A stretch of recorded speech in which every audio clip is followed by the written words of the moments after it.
बिस्मिल्लाहिर्रहमानिर्रहीम। मुसावरमान की तरफ से आप सब भाइयों को अस्सलाम वालेकुम।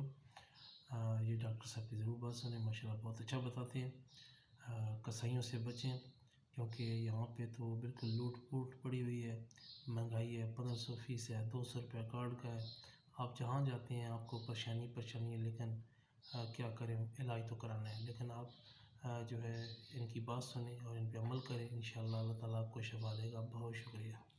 अस्सलाम वालेकुम वरहमतुल्लाहि वबरकातुहू। अजवाइन के बारे में तो पूरी दुनिया ने और पूरी कायनात ने बहुत अच्छी तरह सुना है, नानी से लेके बेगम तक। लेकिन अजवाइन के पत्तों के बारे में तवज्जो हमारी नहीं है, जो कि सस्ते में और मुफ्त में और अधिक मात्रा में, बड़ी मकदार में, हेवी पोटेंसी में हमें नसीब हो सकता है। बोलो कैसे होगा? 50 ग्राम अजवाइन ले ली और बड़े से गमले में, अच्छा कोई भी चीज होती है ना, वो सीधे गमले की सीधी मिट्टी में उगाई जा सकती है, मगर इसकी जो मिट्टी है ना, जहां आप इसको छिड़काव करोगे, वो मिट्टी जरा उठी हुई हो। हाँ, ये याद रहेगा। और नीचे कम से कम गहराई जो है 24 इंच हो, ठीक है। फिर उस गमले के नीचे भी सुराख हो ताकि पानी तर करता हुआ गुजर जाए। और बाकी जो काम करते हैं उनको पता है कि उसमें कंपोज मिला दिया जाए। ये जो नारियल बेचने वाले नारियल बेच रहे होते हैं, वो जो नारियल का छिलका होता है ना, फेंक देते हैं। अच्छा, ये गरीब होता है ना, गरीब का दिल बहुत बड़ा होता है। इनसे बोलो रोजाना एक बोरी चाहिए, दे देते हैं, पैसे भी नहीं लेते। तो बोलो नहीं भाई, हम इसके पैसे नहीं लेते। तो मैंने भी काफी दफा नारियल वालों से ना उसके छिलके मांगे ना, फिर मैंने घर में ला के उसको बूंदे से कुट्टी कुट्टी करके मशीन में डाल के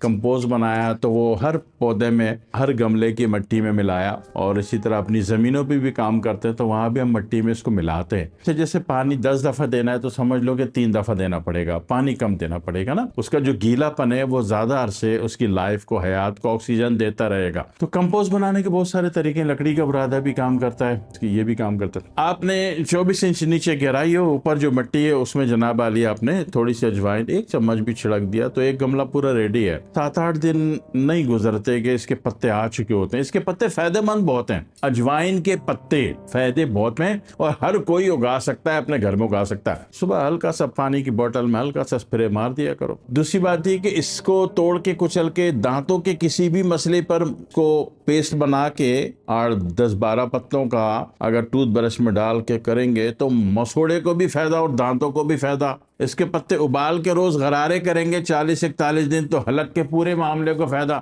हलक आप समझते हो ना? हाँ भाई, tonsil, thyroid, hyper thyroid, hypothyroid, बस खत्म। 40 दिन 41 दिन, कोई ड्रामा नहीं कि 2 साल दवा खानी है, पूरी जिंदगी दवा खानी है। बेवकूफ बनाने का कोई काम नहीं है, ठीक है। अल्लाह की चीज जो है ना, सचमुच का इलाज करती है, ख्वार नहीं करती। दूसरी बात ये कि कान में किसी को दर्द, इन्फेक्शन है, प्रॉब्लम है, खून आ रहा है, पानी आ रहा है, पीप वाला नहीं डालेगा। पस सेल, जहाँ सुजाकी जहर है, जहाँ पीप है, पीप के मामलात में अजवाइन को या उसके पत्तों को यूज नहीं किया जाएगा।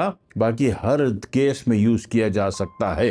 कान में दर्द है तो कान में दर्द पीप पानी वाला है या खून आने वाला है, ठीक है, पीप आने वाला ना हो, तो ऐसी सूरत में इसके पत्ते कुचल के वो जनाब अली कपड़े में रख के निचोड़ दिया उसका पानी, बहुत तेजी से इन्फेक्शन वैल्यू को और उसकी इंडस्ट्रीज को तबाह बर्बाद कर देता है और आपका कान ठीक हो जाता है। इसी तरह नाक से कुछ ऐसा मादा आता है सिवाय पीप के कि वो जनाब अली इसने जीना हराम किया हुआ, पूरे साइनस को कंट्रोल किया हुआ, झगड़ा किया हुआ, साइनस ब्लॉक है, सोचने सुनने समझने की सलाहियत खत्म हो गई, सर में दर्द है, बोझ है, भारीपन है, हर वक्त चिड़चिड़ापन हो रहा है। इतनी प्यारी सी बच्ची 8 साल पहले मंगनी हुई थी, अब शादी होने वाली, कह रहा मैं नहीं करूंगा, मुकर गया। क्यों? यहाँ साइनस में पकड़ आई हुई है ना उसके, तो उसकी नाक में भी इसके 8-10 पत्ते कुचल के इसका पानी डालो, फौरन हाँ हाँ हाँ हाँ करेगा। तरीके होते हैं ना हर चीज के, साइंसी तरीके होते हैं। दूसरी बात यह है कि जिसम में किसी भी जोड़ ज्वाइंट में दर्द है, वहां आपने इसके कुछ पत्ते कुचल के हल्का सा गर्म किया और गर्म करके उस जगह पे मालिश करके नरमी से कपड़ा लपेट दिया, यकीन कीजिए दर्द को खा जाता है, गायब कर देता है, जादू। और किसी का बहुत अच्छा इलाज करना है, जैसे कोई बड़ा है, बुजुर्ग है, नानी है, दादी हैं, ससुर हैं, सास हैं, वालदैन हैं, तो या हजरत पीर साहब हैं,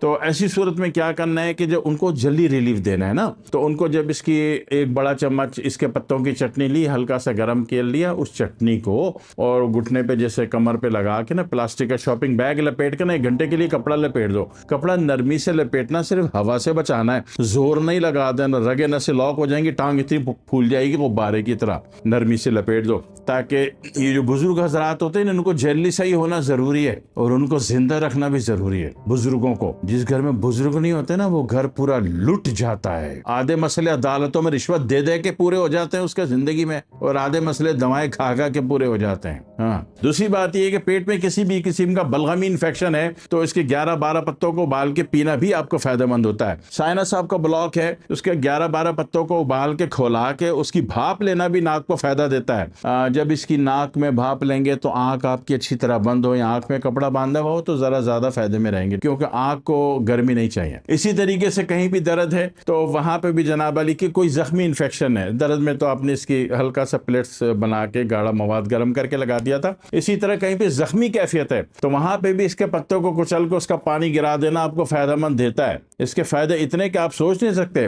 मामलात सर के, खारिश है, स्कल्प में जनाब अली वो एलर्जी है, अजीब अजीब से मसाइल हैं। इसी तरह वो तमाम बुजुर्ग अफराद हमारे या जवान अफराद भी, आजकल तो जवानों को भी वो मसले जो बूढ़े को होते हैं, उनको जनाब डाई करने के बाद किसी किस्म की तकलीफ होती है तो डाई करने के बाद ये जब धो लिया तो फौरन तौर पर इसका एक बड़े चम्मच जितने पत्ते को चटनी बना के लगा लिया सारा, तो यकीन करो इतना सुकून जिंदगी में आ जाता है। उस डाई एलर्जी के बाद जो आप चिड़चिड़े और गुस्से वाले होते हैं, जब आप चिड़चिड़े गुस्से वाले होगे तो बेगम किसी आमिल से रब्ता करेगी, शो चिड़चिड़ू बहुत है, वो उल्टे सीधे बकवास मन घड़त किस्म के तावीज़ दे के बेगम को लूटना शुरू कर देगा। तो बेहतर है कि बाप बाइखलाक रहो ताकि बेगम को किसी आमिल से रब्ता ना करना पड़े, आप मुसीबत में ना डालो बेगम को और अपने घर को। तो भाई सब बाइखलाक कब रहोगे? जब ये चिड़चिड़पन का खुद ही इलाज कर लो कि जब भी डाई करना है तो जनाब अली वो उसके पत्ते का, अजवाइन के पत्ते की चटनी बना के लगा लें। अजवाइन के पत्ते के फायदे बहुत सारे हैं, इसको पिया भी जाता है, ठीक है, इसको कुल्ली गरारा भी की जाती है, इसका पानी कान में भी डाला जाता है, नाक में भी डाला जाता है, जख्मों पे भी लगाया जाता है, दर्दों के मुकाम पे भी इसके प्लेट्स बांधी जाती हैं, सर के मसाइल में भी लगाया जाता है, इस्तेमाल किया जाता है। जुएं बहुत हैं तो ऐसी सूरत में ये थोड़ा सा जनाब अली इसकी चटनी बना के सर में लगा दी, 1 घंटे बाद बच्चे को नहला दिया, जुएं खत्म हो जाएंगे। उगाना बहुत आसान है, ठीक है ना, गमला में 24 इंच की गहराई जरूर हो, ऊपर जो मिट्टी उभार वाली हो, पहाड़ जैसी बनाई हुई हो, उसमें जनाब अली छिड़क दो, फिर ऊपर से 1 मुट्ठी मिट्टी हल्की सी छिड़क दो तो उसमें ये बड़ी तेजी से उग जाता है और ये उगता ही रहेगा, ये उगता रहेगा, इसका उगना बंद नहीं होगा। जनाब अली फिर इसके पत्तों से फायदा उठाते रहो। घर में आधे हकीम साहब रख लिया अपने फ्री फंड में, करके देख लो बेटा, फिर दुआ में याद रखना। अस्सलाम वालेकुम व रहमतुल्लाहि व बरकातुहू।